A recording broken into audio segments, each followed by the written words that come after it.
Glory to you, my mom, in my sister. Yeah,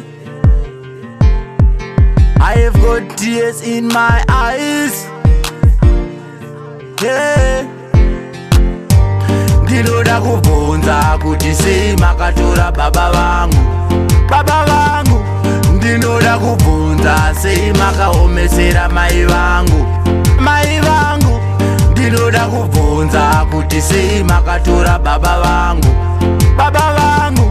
ndinoda kubvunza sei makaomesera mai vangu. Ini namai vangu iko zvino msodzi yapa matama, gara inini kani ndichichema zuva nezuva, inini ndikungodemba kuti dai baba vangu vachindiona. Inini ndichingochema ishe wangu zvangu hongu ndakura, asi inini zvakawanda ini zvandinoshua. Ndinoda kubvunza kuti sei makatora baba vangu, ndinoda kubvunza sei makaomesera mai vangu, ndinoda kubvunza kuti sei makatora baba vangu, ndinoda kubvunza sei makaomesera mai vangu. Ini namai vangu nga baba vangu ndakagara zvangu ndiri wani, vanhu vanotombondibvunza sei uri siriyasi nani. Ndinogara chifunga baba vangu ndakagara zvangu ndiri wani, vanhu vanombondibvunza.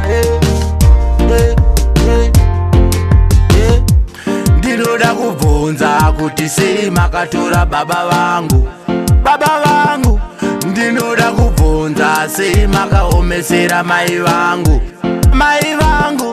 ndinoda kubvunza kuti sei makatora baba vangu,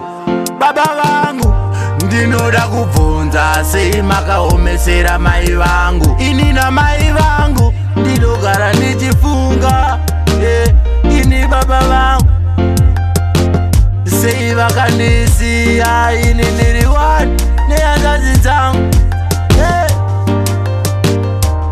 Dzodzi pamatama yongoyerera, ndichigara ndichifunga sei ndava